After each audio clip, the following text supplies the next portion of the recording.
Good morning, good morning. How are you all doing this Saturday morning? I just flew up from Florida last night, and boy, are my arms tired. How about that to start off with a good dad joke on a Saturday morning? Yes, my name is Marci Johnson. I have the distinct honor and pleasure of serving as the Chief Conservation Officer for the Audubon Society. Audubon is the world's largest bird conservation organization. And as such, and we are made up of, we like to say that Audubon is local everywhere.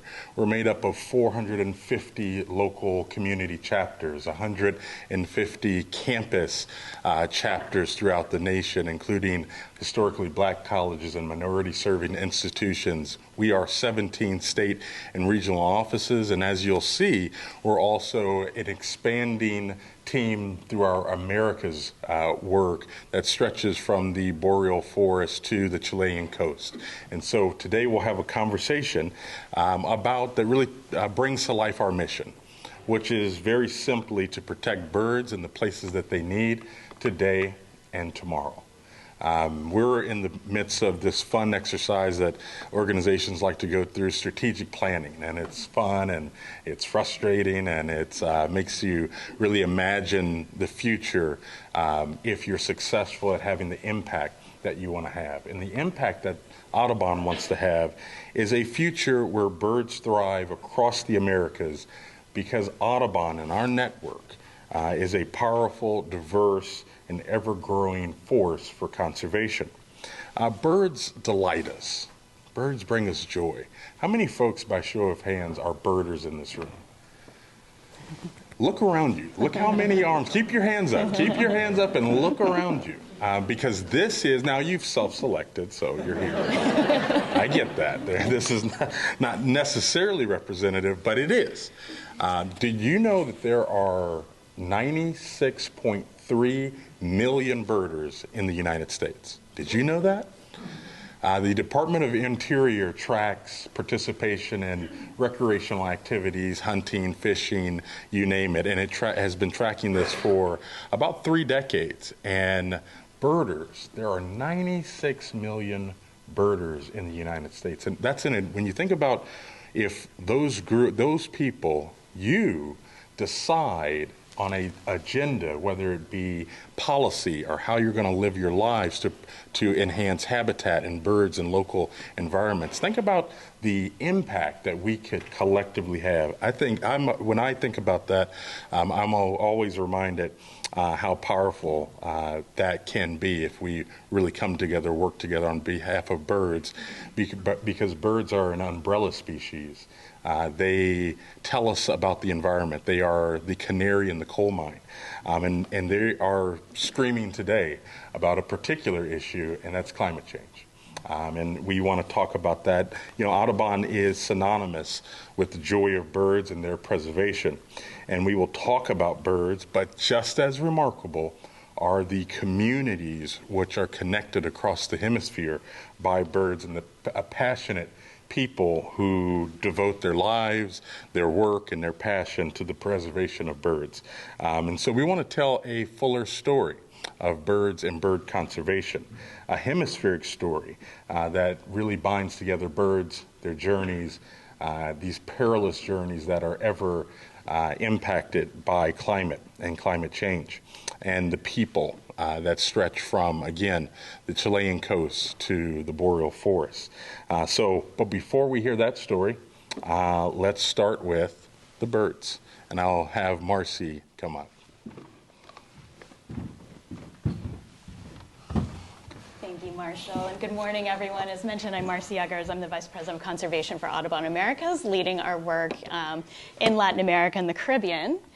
And this is the blackpoll warbler. This is a half-ounce bird, so about the weight of a AA battery. This is a male blackpoll warbler in his breeding plumage. So what you would see when he is up in his breeding habitat, in this kind of peach color here, this is where the blackpoll warblers are for only 3 months of the year. They're up there to breed, nest, raise their young, and then they head south through this yellow area, so coming through Minnesota and other states in the U.S., through the Caribbean, and then they spend their winters down in the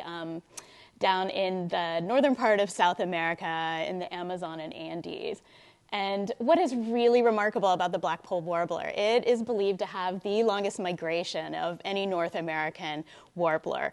It can go 12,000 miles round trip in a year on its migration. So this tiny, tiny little bird. It also has the longest over-water migration of any songbird in North America. So a lot of them, they fuel up on the east coast of the U.S., fly over the Atlantic for as many as 3 days nonstop before they arrive in the northern part of South America. And I'll tell you the story. So I have Grenada marked here on the map. This is a black-polled warbler that I saw in Grenada in October of 2019. I heard a little noise. I was taking pictures, had my binoculars, heard a little noise over my head, and this black-polled warbler was just eating ravenously from the trees above me. Did not care that I was standing probably 3 feet away taking its picture, because it had more than likely just arrived from that incredible long journey, happened to see the little island of Grenada to refuel and rest before traveling on to South America. So this is one tough little bird, and pretty amazing that it makes such an epic journey during its migration. So now I'll turn it over to Jeff to talk about the lesser yellowlegs.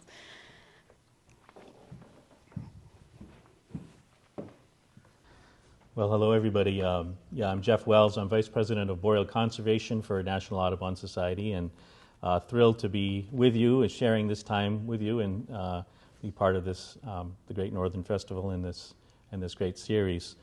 As Marci said, the next one of our bird ambassadors we want to introduce you to is this bird that's a little bit bigger than a robin or a mourning dove, but with this long beak and these stilt-like yellow legs that it dances around in shallow wetlands in the lesser yellowlegs. Like the black-polled warbler, it also nests up in the north in Canada and migrates across the entire U.S. essentially, or right through places like Minnesota here, on to its wintering grounds that extends as far south as southern South America.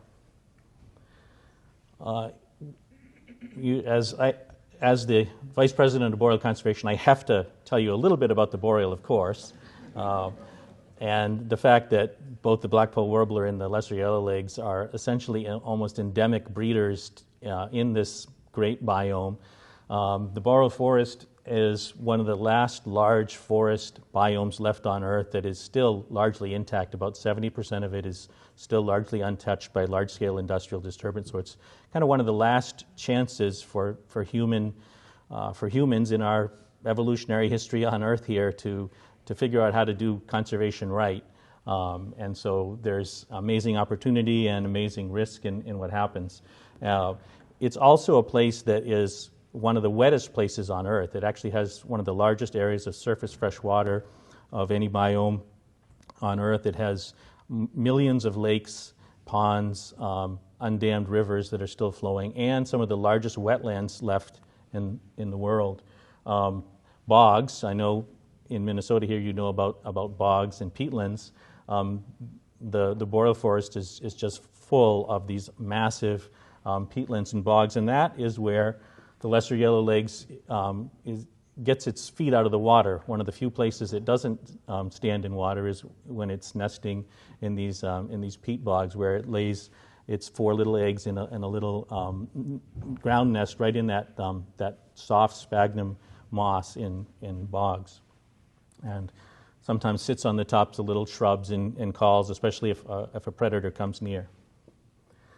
Right now, most of the lesser yellowlegs, let's see if I can start this animation here. Most lesser yellowlegs are down especially in South America, and Central America, and the Caribbean, and they are going to be moving north, as you can see in this animation, eventually to the boreal forest area to breed. But they go all the way across the United States and really link these communities again from the far south to the far north. We've been trying to get even more understanding about some of those linkages. you'll hear a little bit more from Marci about some of the work in Colombia, but this is part of the team in Colombia catching and tagging, radio tagging some lesser yellowlegs down in the Cauca Valley of Colombia. And we've tracked some of their migrations, these amazing single straight migrations from Colombia all the way to the U.S. in one shot in the spring, again, connecting some really interesting communities along the way. And then on the way south, going back through, again, connecting all kinds of interesting communities as they head south. And so another bird that just shows the community connections between places in the far north and places in the far south.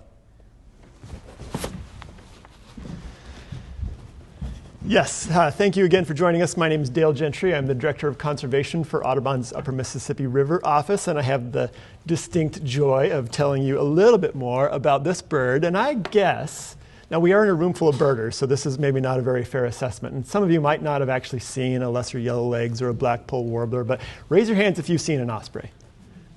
That's what I thought, right? So this is an unmistakable, iconic bird, especially in Minnesota.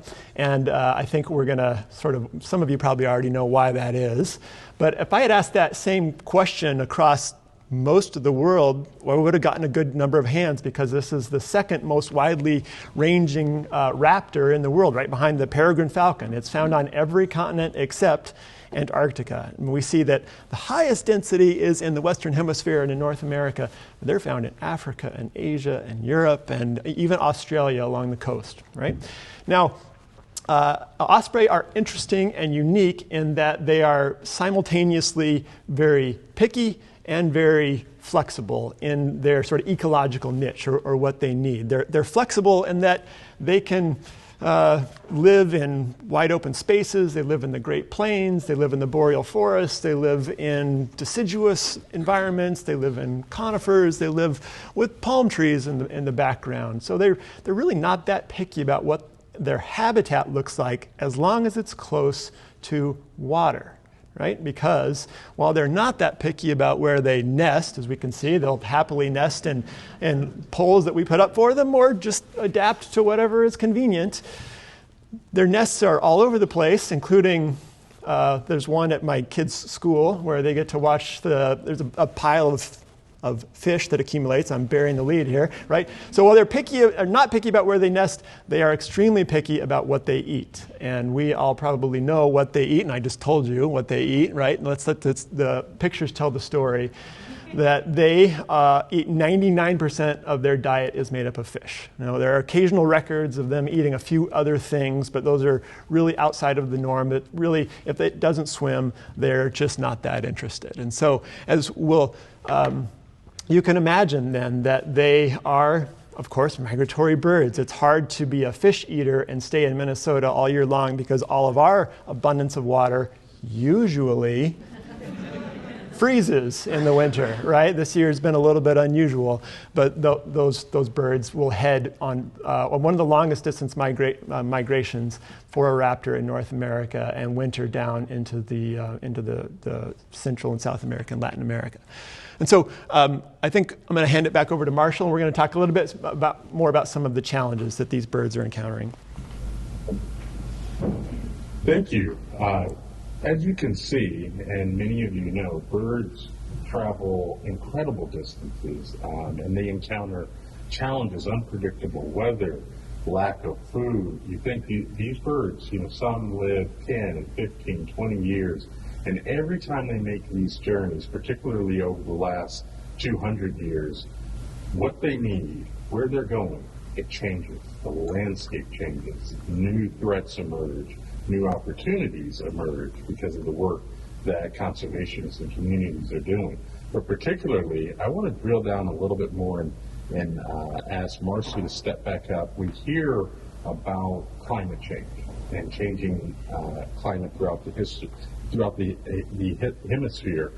I wanted to ask, how particularly or specifically is climate change changing and affecting migratory birds?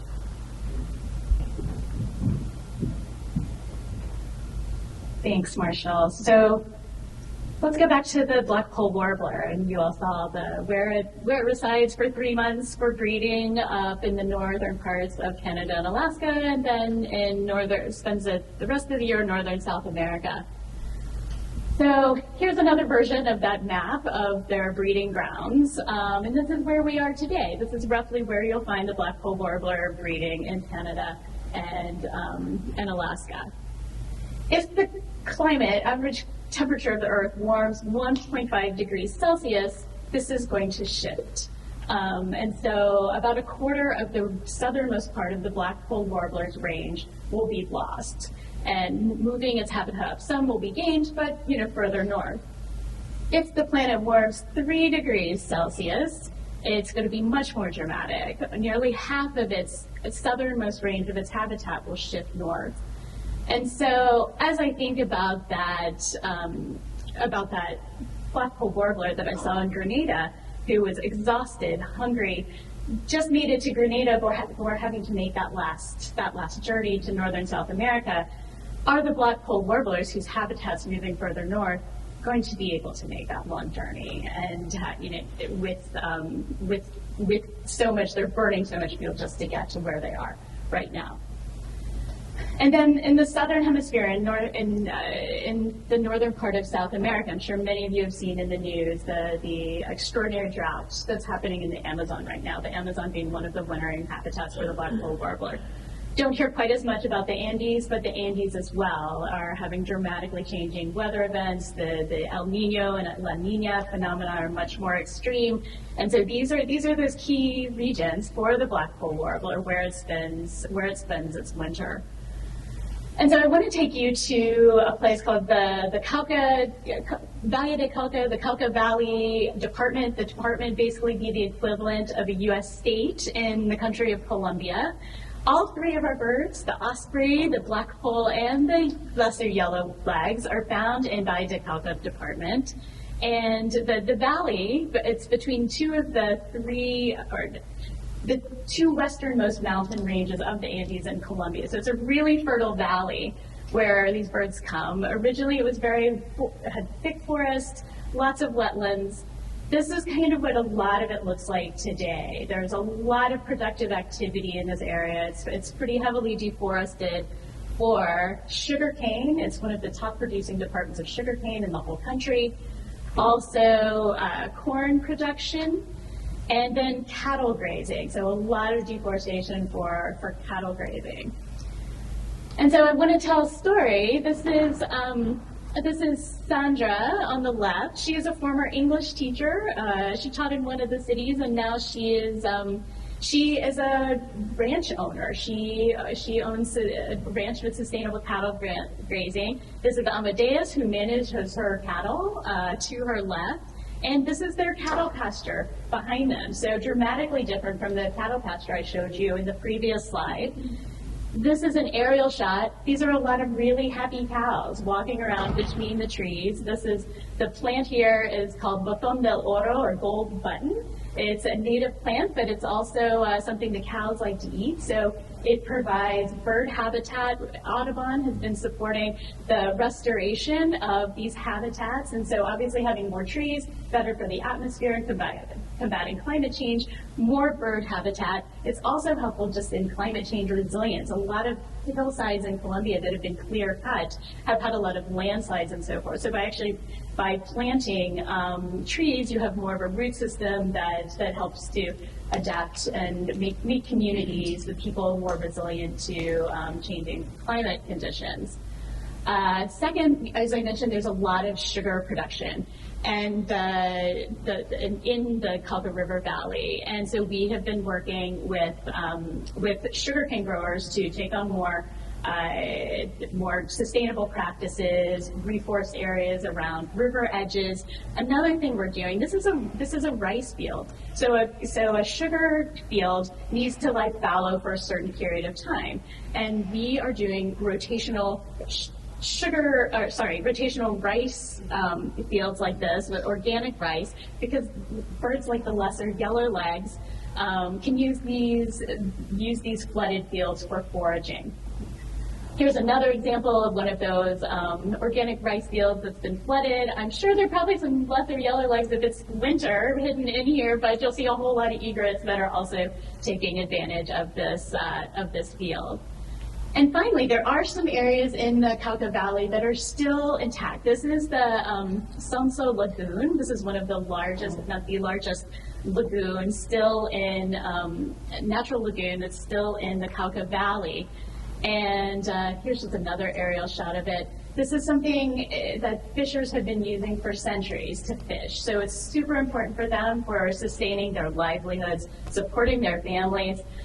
This is also becoming a great place for bird watching. More than 200 bird species have been identified here. This is, some of our partners have built this bird observation platform. Here's some folks birding there in the lagoon. And Audubon has also been supporting just outreach to local school children and youth in the community, because they can really be the best ambassadors and champions for bird conservation. So my colleague Catalina Caldas from Colombia, and you can see we've produced informational materials about the birds that are found there. And these are some other young girls who have really gotten into bird watching there. And so it's really been, I think, very meaningful as we think about the next generation of how we're going to confront climate change and biodiversity loss, and for our lesser yellowlegs and blackpoll warbler and osprey, having these next generation of communities in these birds' wintering grounds to help protect and restore their habitat. So I think I'd toss it over to Jeff. Yeah.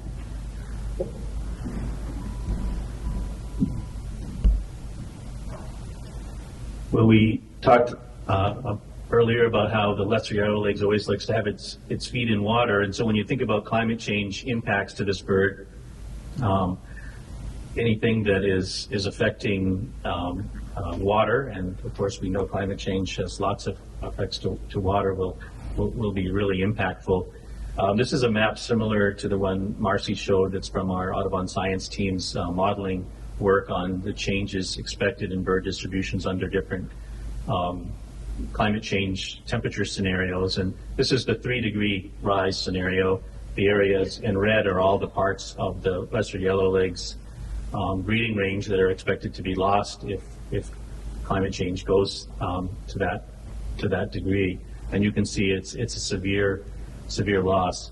Of course, the northern areas of the globe, including the Boreal and the breeding range of the lesser yellowlegs, have been among the hardest hit by climate change, because the temperature rise has been even more dramatic there. Already there's huge droughts, and many of you saw in the news the massive fires, unprecedented fires, over 20 million acres that were burned from wildfires this past summer from all these different climate change impacts. Just a lot of drying of the forest and increase in storms and fires. So huge impacts there that are of concern. And it's also, of course, because of its wide-ranging migration, wetlands across the Americas are vital to its existence. And we know that wetland systems have been hugely impacted over the centuries. And today, they're in the news regularly with EPA decisions and Supreme Court decisions about what constitutes wetlands and all sorts of policy decisions, and these are all going to be super important.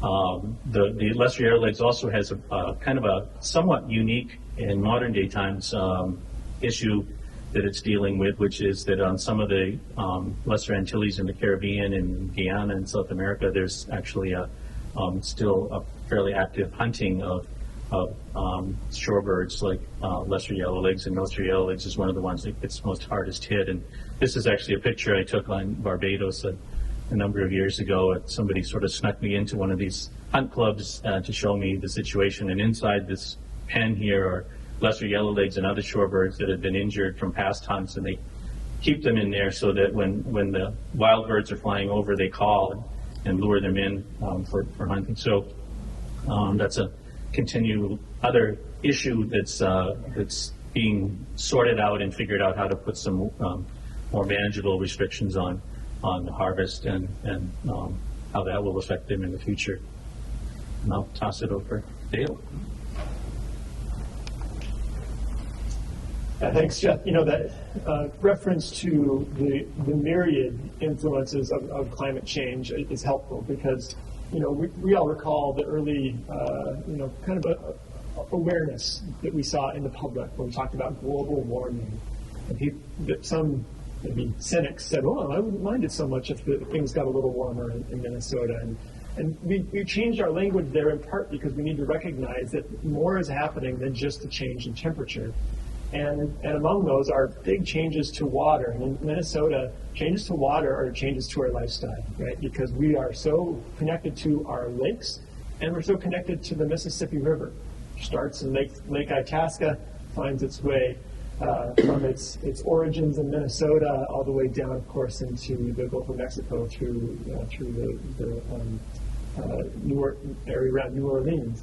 And so the Mississippi River is part of the story of all three of these bird species because of the Mississippi River flyway, right? So this is a region, birds like to follow geographic landmarks, and as they migrate south, many of them follow the river. 60% of North American bird species have part of their migration overlapped with the Mississippi River flyway.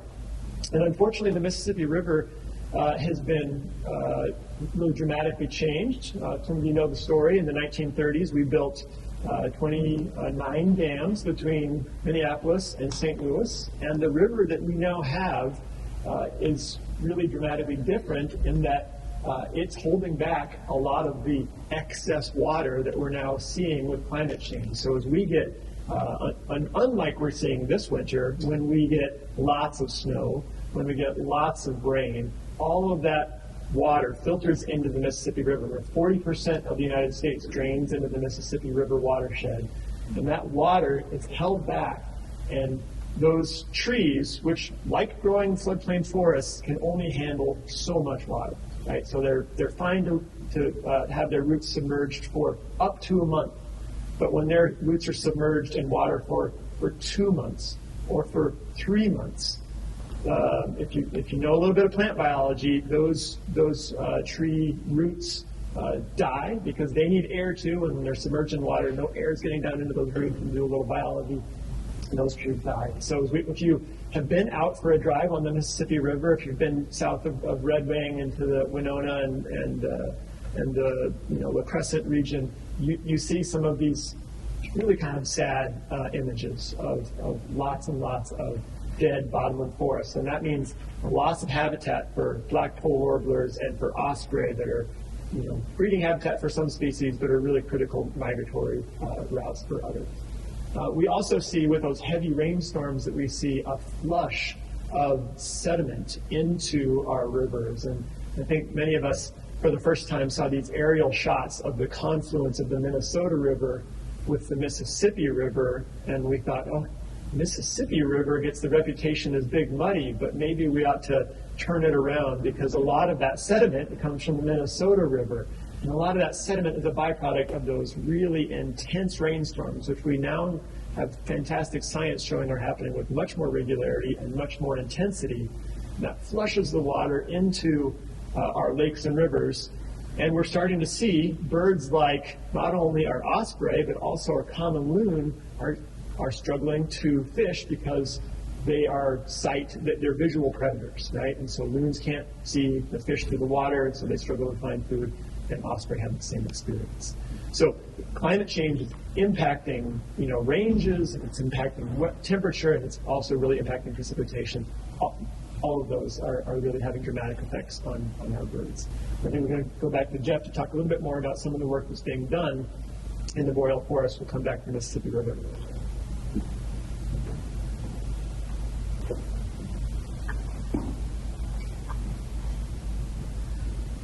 So we talked about some of the issues and the problems. We want to talk a little bit about some really wonderful news and solutions and positive hope that we see.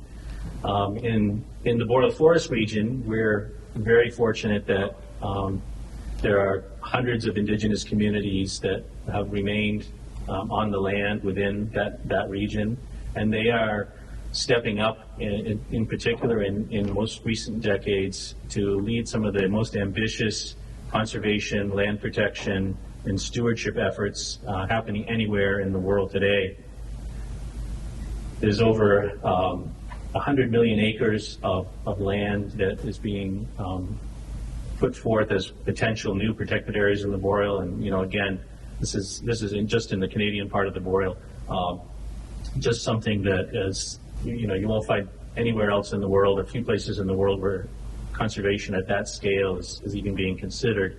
Audubon's role in this work is to follow the leadership and invitation of Indigenous governments and communities and organizations to see if we can be of assistance to help move that process forward. So we use our communications, science, and other tools to try to help bolster those efforts and move them along. We have a lot of collaborative projects all across this vast region. One in particular that I wanted to talk about is in a place just north of here in northern Manitoba, the Seal River watershed. It's an area that the Seal River Watershed Alliance, which is made up of 4 First Nations, is trying to move forward full protection of. This is just to give you a little bit of a sense of where it is. It's an area that's essentially the size of the entire nation of Costa Rica, or about a quarter of the size of the entire state of Minnesota. Trying to imagine a new protected area of that size and magnitude, it's incredible. It holds literally millions of breeding birds, including all the birds that we're talking about today. So we wanted to let you hear directly, see if we can get this to work properly, from one of our partners in the Seal River watershed about some of this work. I'm going to try this video and let you listen for a couple of minutes. A lot of spaces in the world that are the same as they have been since time immemorial. It's really incredible to think that the trees behind us and the water behind us is still as it's been since my ancestors came through here. This is the last river in Manitoba that's not developed in any way, and we have to make sure nothing happens to it. The Seal River Watershed Initiative is going to protect 50,000 square kilometers in northern Manitoba by establishing an Indigenous protected area in the Seal River Watershed. The watershed is storing 1.7 billion tons of carbon, so if we protect it, we would be helping to fight climate change. We would be helping Canada protect 25% of the country by 2025. The amount of animals that use the watershed as their home is incredible. We have 23 species at risk of at least 200,000 caribou that migrate through the watershed. We are standing at the mouth of the Seal River, where the water flows into the Hudson's Bay, which is the estuary of the beluga whales, where they have their babies, where we have polar bears and birds, all of the marine animals that are here as well. Keeping the watershed as it is gives us all a safe place to practice our cultures and speak our languages. This IPCA, Indigenous Protected Area, this is the tip of it, to protect the land, to be stewards of the land. Not only for ourselves, but for people who come after me. I don't want, people to come, 3, 4 generations and say, this is what the Seal River used to be.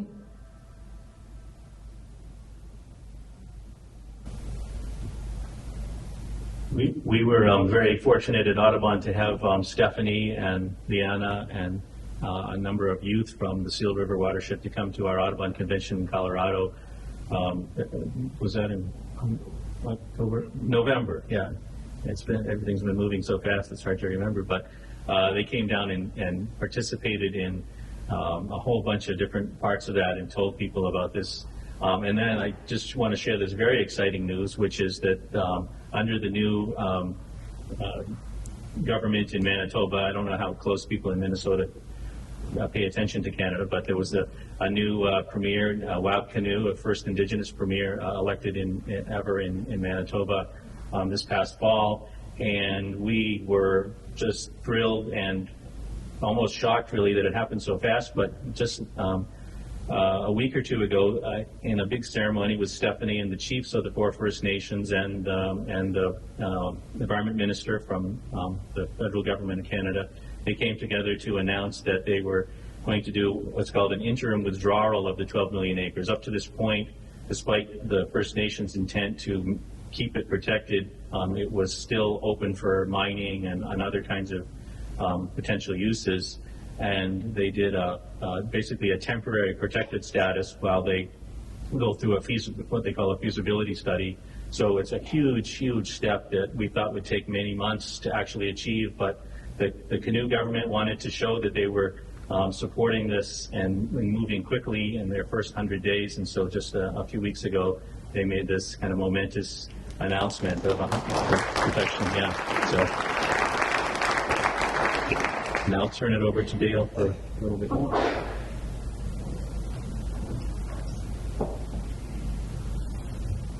This might look a little more familiar. This is the Mississippi River down in southeastern Minnesota. And, the stories of taking action really are encouraging. And with the support of all of you through the Minnesota Outdoor Heritage Fund, Audubon, Minnesota has been able to plant over 150,000 trees in the bottomland forests in the Mississippi River between Red Wing and the Iowa border. Those are trees that will grow up, little baby trees turn into little teenager trees, and someday will become adult trees and produce masts, acorns and whatnot for the wildlife, for the wood ducks, and trees for the osprey and blackpoll warblers to forage in as they're migrating through or nest in if the osprey decide to stick around in the Mississippi River. And so this work, we're going to talk about things you can do. Minnesota has a remarkable investment in our environment through the Outdoor Heritage Fund and the Environment and Natural Resources Trust Fund. We're going to have opportunities to make sure those things get renewed. I'll just put a little plug in for that while I've got the chance to. But beyond that, we are really invested in connecting people to this place. We want people to know it, and so we are educating people and familiarizing them with the story of our lakes and rivers, with the birds that migrate through the grasslands and into our boreal forest. This is a trip where we got to take some legislators from Minnesota and Wisconsin out and teach them about the Mississippi River and its important role to our culture, to our economy, and to our birds and the people. But more importantly than the legislators, arguably, might be our efforts to connect young people to these places as well. And again, I believe that all the investment in protection and habitat is so important and so worthwhile, but really isn't enough. We need people to spend time in these places and get to know them and get a little dirty perhaps and bring those binoculars up and see their first blackpoll warbler and see the awe that it comes into them. And so we are doing science, conservation, and fantastic educational opportunities to connect people to these places. And I've never seen someone who gets to know the birds and starts looking at the birds that doesn't ultimately want to care for the birds and see that how their lifestyle impacts the environment around them. And so the education is just as critical a part of the conservation story as is the planting of trees. So I think we want to make sure we save a little time for some dialogue, and so we're going to transition over to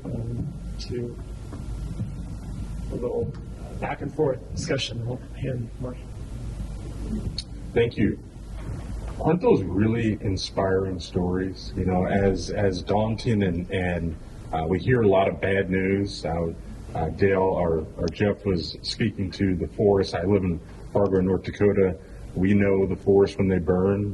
What happens in our summers when that smoke comes down, and we live with it. We live with the effects of the emerging effects of climate change. And so, but we can do something about it. And that, I think, is the most empowering thing. But thinking about the situation at hand, I want to ask my colleagues, what's the most concerning aspect of our migratory birds and climate change and the effects on the communities that they inhabit. Can you all hear me? Yes, I'm happy to run with that one first. For me, one thing that concerns me a lot is the loss of glaciers in the Andes. Some in Peru, I think 40 to 50% of the glacier coverage has been lost in the last 50 or so years.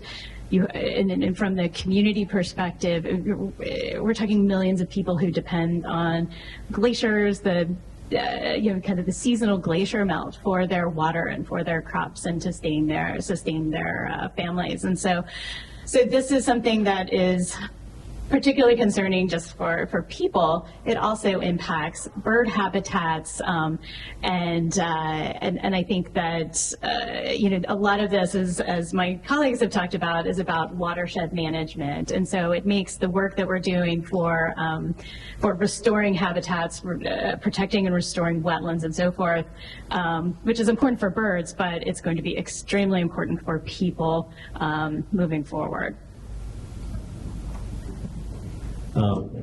I would. Is this on? Yeah. I already mentioned how the climate impacts the temperature increases. So high the further north you go, that I worry about just fully comprehending and understanding the impacts that are happening in the north, in the Boreal and Arctic regions in particular. And how those are also affecting the communities, the people. There's along with the fires that cause entire communities to have to be evacuated, entire cities sometimes. It's hard to imagine, but the entire city of Yellowknife had to be completely evacuated. And I have a lot of friends and colleagues from these places and hear about the incredible difficulties it causes in their lives and with their kids and families. Not to mention, the actual impacts sometimes to their property and pets and things like that. But it's affecting the birds, it's affecting the wildlife, and it's affecting the people in a myriad of ways, and sometimes it can go unnoticed. The other part of that, though, that I think is important, that sometimes climate change has got to be the thing that we are most focused on, but we do have to make sure that we find ways to allow birds and other wildlife to have the resiliency to deal with the change that's happening, and that means we have to be protecting habitat and restoring habitat now as well, because if you don't do that, you're not going to have populations that can move across the landscape. There won't be enough animals in the populations to survive the changes that are going to take place. So it really is a two-pronged effort we need to do. We need to take on climate change as the number one issue, but we also got to take care of the habitat that they all need to live through whatever impacts there will be. Yeah, I want to say something profound about science and birds, but living in Minnesota this winter, I have to admit I've just been really discouraged by the weather. And I think that ice bar that was put on by the Great Northern Festival last night, such a wonderful event, and it was dripping and melting right before our eyes. And I think when we see climate change affect our environment and our connection, our cultural connection to our lakes and rivers and forests, and that really worries me, that people will lose their connection to nature as nature changes so dramatically that we can't enjoy the recreational opportunities that ties, including bird watching. Because I really think conservation is going to start with people's investment and connection to nature. And if we lose our ability to go skiing in the winter or enjoy, the trips into the North Woods, I think that I'm concerned about the people's investment in that. And so I think it's really important that we keep people aware of how it's not going to affect just our economy and our birds, but our culture as well. Thank you. Absolutely.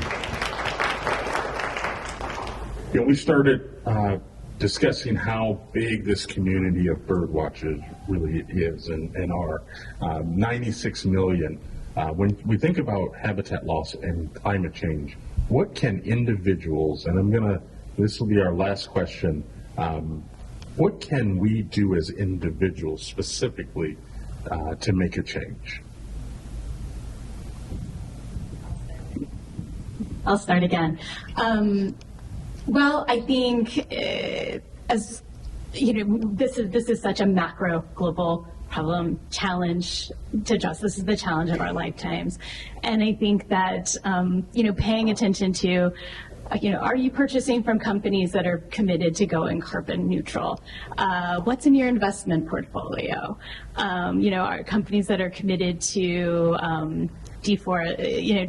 not deforesting? Are we electing leaders who recognize that this is a huge challenge? So I think those are some of the big steps that have to be taken to address this at the macro level. And there are individual things people can do as well on the ground. So I guess I'll turn it over to see if others want to suggest. One of the things that I often say is to people in these situations is, one, isn't it wonderful that we actually have the agency to do something about it? It isn't, sometimes it can feel like it's out of our control, but there are millions of things that you can do to make a difference. And most of the things that you can do are going to affect not only climate change, but your communities and birds in your backyard and all sorts of things. And so, like, sometimes I say, it's kind of hokey, but I call it the 1 in 3. Do one thing locally in your backyard at your home, whether it's changing your light bulbs or doing something to make your house more energy efficient or recycling, whatever. You choose it. There's a million things you can do. Or something else in your community. Maybe it's taking some kids out on a bird walk, introducing more people to nature. There's a huge number of things. Do one thing a month at the regional level, in your state with some kind of state policy. Get engaged with an NGO like Audubon or others that helps you get engaged. Make a visit to the State House, talk to the legislatures about it, and then do something at the national or international level. And do one of these things, every month. Just keep doing it. Audubon and other NGOs take actions that you can do for any sort of policy that you just click a button and a letter goes to your legislator. I mean, so there's things you can do that are super easy, and there's things you can do that are a little harder, but you can choose which one of them, but get engaged somehow and do something and keep doing it regularly. That's great advice. I might just build off that. I think the importance of feeling like you have agency over something as big as climate change can be a struggle for people. I like to encourage people to do what I say, plant a bird feeder, right? So many of us have green spaces that we can work in, and we have great new science now that actually our urban environments are really important stopover sites. We're talking about migration today, and because of the light that we emit, we've got our lights out programs, but they're not effective enough to turn all the lights out. Birds are attracted to our urban environments during migration, and so we need to make sure that those places have food for birds as they pass through. Bird feeders are really for our enjoyment of birds. Native plants and trees are for the birds to be fed as they transition through. And that's an opportunity to store carbon with what we call natural climate solutions, right? You can think about an electric vehicle, but planting a tree is a much cheaper solution to climate change. And you're providing habitat, and you're connecting you and your neighbors to the birds and to the native plants. All of that, I think, has sort of really positive trickle-down effects. And giving people agency to influence their surroundings for birds. And then think, like you said, on a larger scale. You might not be that forest manager up in the North Woods, but you can support them, right? With votes, with letters, with financial investments, making sure that your consumer behavior, is benefiting those positive natural climate solutions and policy measures that are going to benefit birds, environment, and people. I think that there are lots of opportunities for people to do that every day. Thank you, Dale. Round of applause for our wonderful panelists.